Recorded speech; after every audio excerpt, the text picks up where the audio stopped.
start video. We're going to start with the engine. Pop the top up.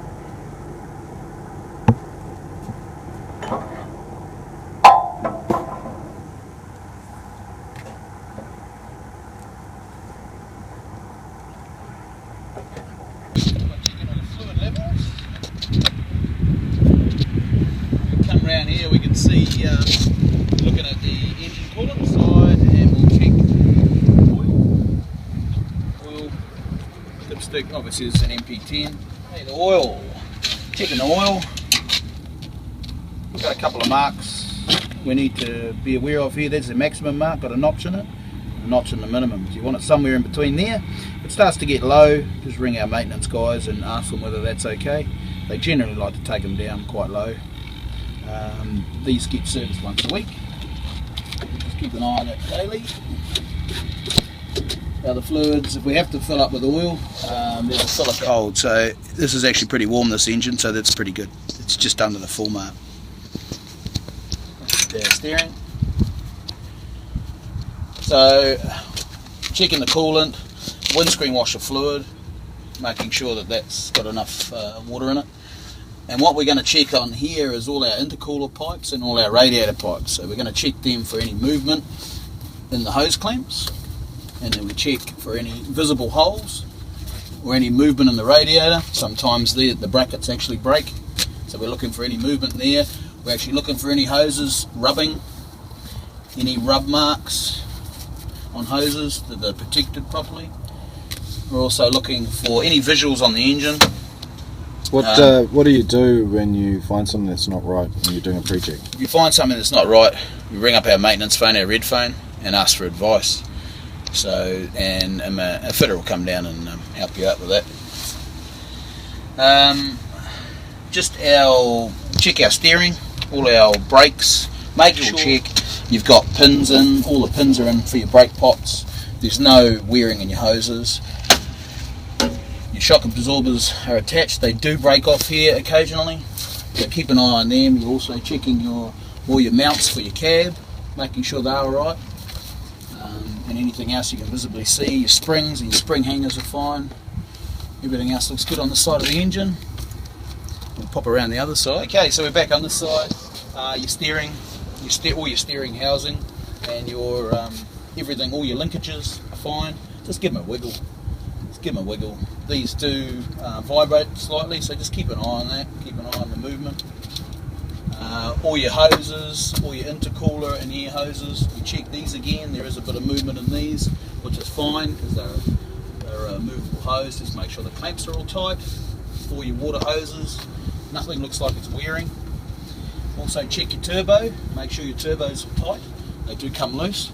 So check that. Make sure that's all intact. Same again on this side with the suspension. Everything. How do you check the fluid level? And if you grab that, you'll see it move. See it move? Because sometimes these get dirty and they're hard to see. But see, it's below the minimum, so it does need coolant. So it'll be one thing that the next driver should pick up.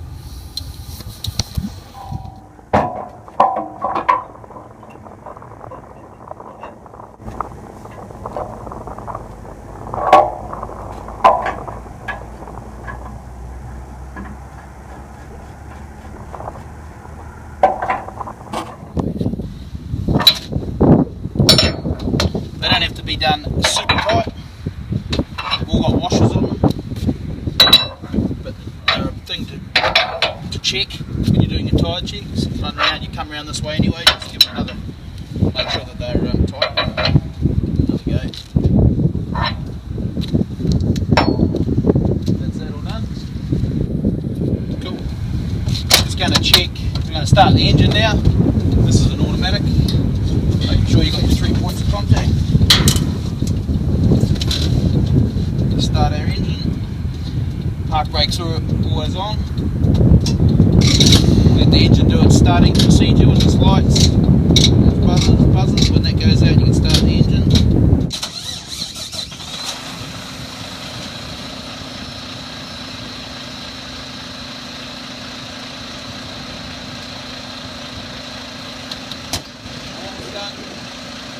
Turn the lights on. And also release the brakes on the trailer, so it's feeding air into the trailer.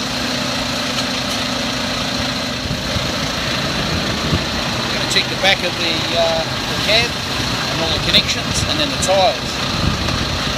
What we're checking for here is our the 3 requirements that we've got to have in WA. As a heavy vehicle, we've got to have a fire extinguisher, first aid kit, and we've got to have safety triangles.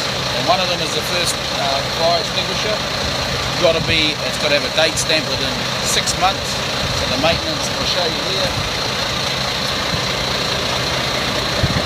It's actually just about due to be done. We've got a date up top and then a year to make sure that it is also in the green. This one is okay. These do have bags on them. Now, what we're checking for here is hydraulic. Hydraulic fluid on these are on the back. So we've got a sight glass here. If that glass wasn't solid, with a solid colour, then we'd have to look at the level of it to make sure that it's right. Shouldn't have too much of a problem with hydraulic. All our connections for our ear lines, for our bins, and for our air lines and our hydraulics are all here. One thing you do have to watch out on these ones have an angle line on them, so the actual hoses won't fall into the drive tyre. So we want to make sure that these are all connected, there's no leaking, the air lines are connected, all the air lines are turned on, all the bin connections are right. What we do after a service is we tip all our bins to make sure that all our controls in the truck are actually doing what we want them to do. Now, what we do is we check all our wheels. So we check our front wheel nuts, make sure our wheel nuts are on. Tap each tyre. All our wheel nuts. Tap each tyre. We're checking our lights to make sure our signs are legal and uncovered, nice and clean. We're also checking for spare tyres. They've got air in them, that are secured properly, which they are. You should have 2 new tyres and 2 runouts on every unit. We're checking our wheel nuts. We want to make sure there's no hub seals broken, there's no leaking of hub seal, of hub oil. So we're checking for that. We're checking suspension, visible checks of suspension, any abnormal wear or any paint worn off. It's a dead giveaway. We're checking all our wheel nuts. Run through, make sure all our hoses are okay. Signs again. Our drawbar, this is a real major point. Part of the pre-start is to make sure that all our trailers are attached correctly. Ring feeder, wiggle the ring feeder. Make sure the safety latch is in and there is no visible wear in there. No visible wear. All these are connected, there's no leaking, there's no rubbing.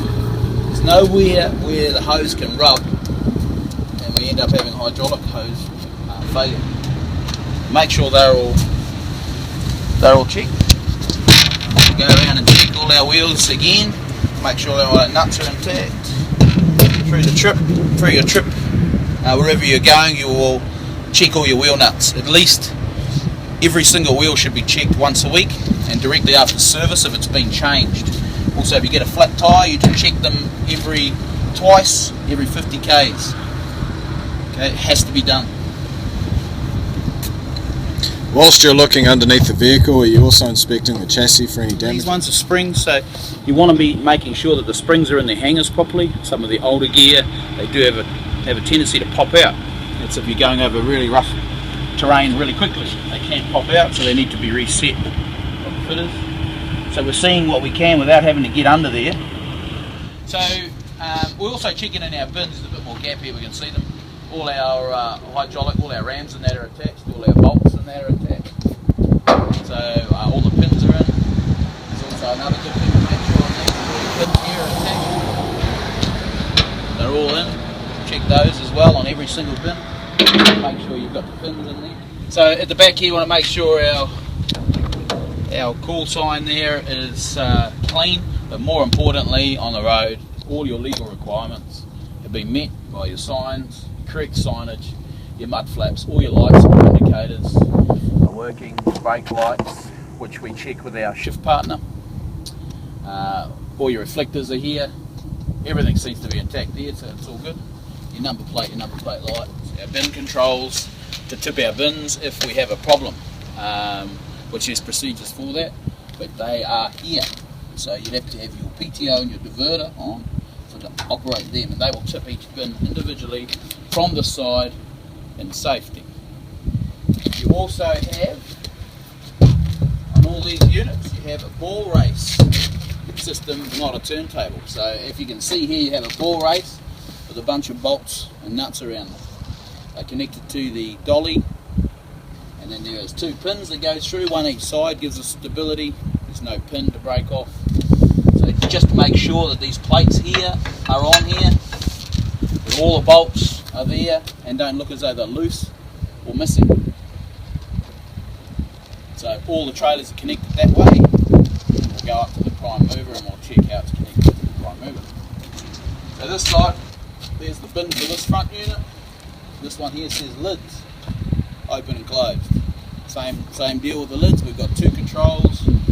This one for the back 2 trailers, and then there's one up the front 2 trailers. So these are for the lids open. How important is it to inspect the drawbar? The drawbar is very important, and the drawbar, both sides, we've got where it's connected. You've got to make sure these bolts are attached. The bolts are in, there's no abnormal wear. Make sure all the structural part of the bar is not dented or there's paint missing, because if there is paint missing, it means that something's happened. So you've got to get a fitter down to have a look at it. Very important, make sure these bolts are intact. You can't see any bends or scrapes. Also look where that would have happened if the train was reversed, where it would have hit. Have a look at that too. Make sure that there's no marks there. If there is, contact somebody and tell them straight away.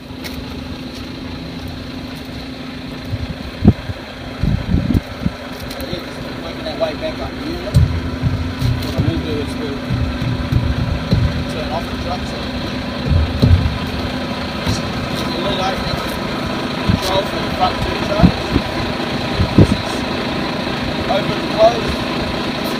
It's open, you hold it up, and what's going to happen now, there's no PTO on. They all come up individually in a row. So the first one you go back to do, and then when they close, they do the same for one at a time. What we want to check for on this side, I'll leave that stick in there so I don't forget it. We want to make sure our air lines are in for our control for our PTO. Here it's ticking there, hazard lights are still on. You're checking this side to make sure that you've got your chocks. You've got one each side on this unit, so you've got to have 2. This unit's got 2 toolboxes, one on this side, one on the other. I don't know why. He's got all his air units there. He's got 2 jacks, one mechanical, one air jack. He's got his wheel braces.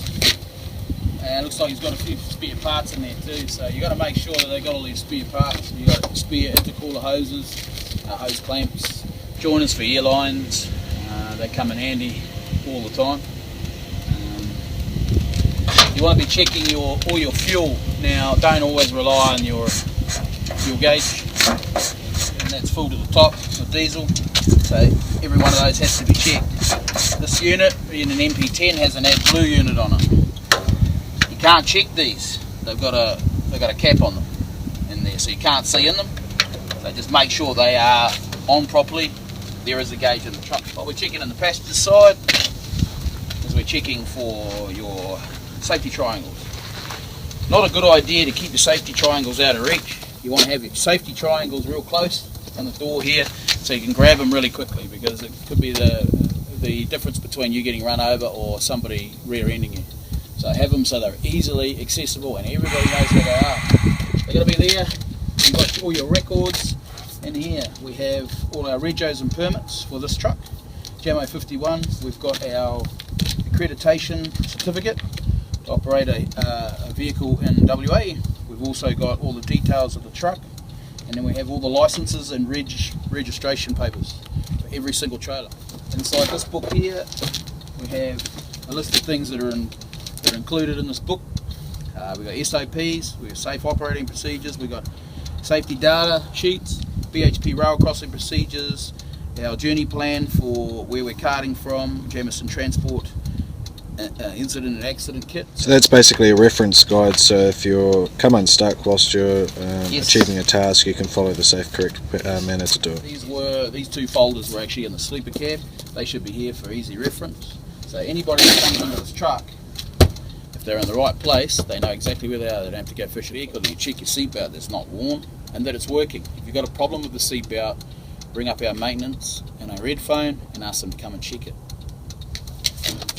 So with your shift partner, you'll both be doing your pre-start together. The driver that's taking the vehicle is responsible for that vehicle. Legally, he's responsible. So whatever you do, you have to know exactly what's going on. Windows, checking all the windows have to be clean at a pre-start before that vehicle comes out of Jamieson Transport's yard. It has to be all clean, all the mirrors have to be clean, the windows have to be clean. So just checking, we'll come around this side, we'll check our steerers too, checking it for any abnormal wear. Steerers don't seem to last very long in this part of the country because of the extreme heat. Any abnormal wear, there is slight wear on the outside of this one, you can feel it with your fingers, run your hand across it. Checking the rims, making sure there's no visible cracks or any dents. If there is any dents here that may have damage to the rim, you have to have it checked out. So if you see little wee dents, are sometimes okay. If there's anything new on there, get it checked out. Make sure there's no oil coming out of the hub. The best things I can say with these trucks running in this environment is the heat over here. We try and keep our temperatures at no more than 100 degrees for our water temperature. If it gets to near 100 degrees, you've got to take your foot off, slow down, change it down, keep the revs up. A lot of these trucks, their fans are locked in, and the reason for that is that they're continuously blowing air through the radiator to cool the engine. We can get up to temperatures out there of close to 50 degrees Celsius. That's very, very, very hot, as anybody will know. So we have to operate a lot differently than we have in the past in other parts of the country or overseas. Just got to remember that. We also try and limit the amount of braking and engine braking we do. We're a lot heavier, we're a lot longer. Engine brakes, just minimising them. There's only a couple of areas we will use them, and that's when we're going downhill. But we have when we do our run, we have a lot of back-off points. And the driver trainer will teach you those back-off points. We're having a look now at the turntable. The turntable is quite an important part of the whole unit, obviously, because it holds everything to the prime mover. If we look under there, we've got a little safety latch. You can see a chain. A little safety latch. Now that safety latch has to be up and down. Okay? It's got to be up and down. The reason is there's a pin in there that comes out. So if we were to disconnect this unit, we'd pull this forward, out, and then forward. That there is a chain that pulls that little safety pin out of the way so we can disconnect our unit. You're also checking to make sure there's no holders. These are not in here. They should never be in there. We don't use them. We don't hook up with them because people forget them. Go around a corner and the unit doesn't turn because it's on a ball race and then tip over. In the turntable, up there is a block, and the block sits up under the trailer. If you can see it, you can probably just see it under there between the two ends of the turntable. There is a block there. Now what that block does is that sits between those two bits of your turntable and moves your turntable around, so your turntable moves on the ball race. So that's where you get your turning. It doesn't turn on a pin. So you got to make sure that they're attached. They should always be attached and they should never be removed. Okay, one thing we've got to talk about is the brake test, which you do with your shift partner. If there's no shift partner available, you grab somebody, ring up the red phone, our maintenance guys will come down and help you test it. What you want to do is with the engine running and your brakes off, your trailer brakes off, you want to hold down your hand controller. And then you hold it down and the other person walks around and listens for any leaks. That's a real important thing because you never get a chance to do it by yourself. So you've got a shift partner, you're doing it together, it's the best time to check it. If you find a leak, ring up the red phone, get a fitter to come down and he'll help you out. You will go forwards. You will use your trailer brake. Hold your trailer brake on to make sure that your trailer is braking, make sure everything's connected properly. You'll then reverse backwards up to 500 millimeters. You want to do that to make sure that your brakes haven't locked on. The only way you will find it 100% you'll know is if you go backwards, because you'll feel it in the driveline. If you drive forwards, you can drag one of these axles down the road and not even know you're doing it. There's that many of them there. So that's why we do that, and then you can drive off safely. Always using our power divider, starting off from the yard, no matter what condition it is, whether it's empty, whether it's loaded. We start off in the lowest gear possible, which is your bog cock. Also, with the power divider, and these ones, they will derate the engine about 30 k's an hour. So once you're moving freely up to about 20-25 k, switch the power divider off. We leave it on in all the rest of the gear because it minimises all the strain on the diffs. We've got 3 diffs here, so it minimises and evens it out. So the load's not just on one diff, it's on the others as well. So we leave it on and then switch it off after about 45-50 k. We're going to talk about the driveline as well. Every third run of the truck the driveline has to be greased. So we'd start from the back of the gearbox, and then you'd run all the way through your diffs. So it's all universals. There's normally 2 nipples on each universal. You only have to pump grease into one. So you pump it until you work it out, whether it's 5 or 6 times before you can start to hear it come out. You don't want it to pour out. You also have a drive shaft hanger that you've got to get grease into. Some of them don't have grease nipples. You'll certainly tell because you'll see them. Wipe your grease nipples off before you put your gun up. Grease it. Also, while you're doing, before you even grease your drive line, everything should be off. Turn the whole vehicle off. Put your wheel chocks out. Jump under. Do it in a safe place too. You don't want to be doing it in a parking bay where something's going to run over your legs. So when you get to your diffs, you've got a universal at the front, universal at the back. You've got little jack shafts. So from memory, I can't count how many there are. Some of them are different. So easiest way I do it, a lot of guys, they can't obviously roll under there unless they're like a broomstick.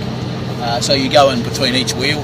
So you get under between each wheel and you grease it, and then round that side, grease that side. So, and it's all written in a driveline book. We've got a driveline book. You write in the K's, the date, who did it, and the hours. So where we are at the camp, we've got guys sleeping at the camp all the time. So we need to really watch the noise there. So when we start our engine up, we just toot the horn once. When we go to move our vehicle forward, we'll push the foot brake twice to exhaust the air, and then you wait up to about 10 seconds before you move. Somebody might be under it. You've also, before you move it, especially in the workshop, you've gone around and asked if it's okay first. Don't always use that as a first warning device. So just make sure. So wait up to 10 seconds before you move off. And if you go in reverse, you want to hit the brake 3 times. It's checking all your lights, all your indicators, and how you should start your vehicle up, and our camera, a few other things. We're going to check in here with your shift partner when you come into the yard. Shift partner's normally standing in front of you. Put all your lights on, you put your beacon on and your indicators left and right. Headlights high and low, he'll check that for you. Normally the guy that's taking it, your shift partner, will come around and check the tyres. We'll go to the back of do all his checks. He'll ask you to go to the right, to the left, to the indicators, brake lights, make sure they're all working. He stands down the back for you. However you do it, a lot of guys have got different ways of doing it, so long as everything's checked. So long as it's all, don't leave any port cards or any fatigue books in your truck, especially if you're single shifting and you leave the truck. You don't know who's going to jump in and drive it. You might end up having to go into another truck. You don't have your port card, you can't get into your Utah unloading facility without it. Make sure when you start your vehicle that you let it do all its checks. So the lights will come on and then they'll go off. Some vehicles they'll go on, there's a 3 or 4 light system for the older girls, and they'll go 1, 2, 3, they'll light up and then they'll go off, and then you can start your vehicle. Absolutely no acceleration when you start your vehicle, let it do its own thing, so turn it to a 5, let go. Then you want to be checking to make sure your gauges are working, and this one you want to check your fuel on that side, you got your horn, all your gauges, all the air is built up. So you want to check all your oil and temperature gauges to make sure they're all working. What PPE must you have before leaving the site? Long pants, long shirt with your proper Australian standard safety reflective tape. You must have your sleeves down, must have a hard hat on the mine site or in Utah or anywhere where it's signed to have a hard hat. Have your glasses on. You have to be safety, New Zealand and Australian safety standard glasses, not sunglasses. So you either have the tinted ones, which are these ones, or the clear ones. You must have them on before you get out of the vehicle. You must have on gloves or have them readily available on a clip so you can put them on when you need them. Now what we're going to talk about is our camera. All our trucks, vehicles have cameras in them. They should be attached to your windscreen. If they're not, ring up the red phone and a fitter will come down and help you out and put it back. It should be plugged in, so you want to be checking to make sure the plug is in. You want to make sure that it's nice and tight, it's not moving around. They can be tightened up. They're supposed to be pointing in the right direction. When you turn your ignition on, you'll see a light.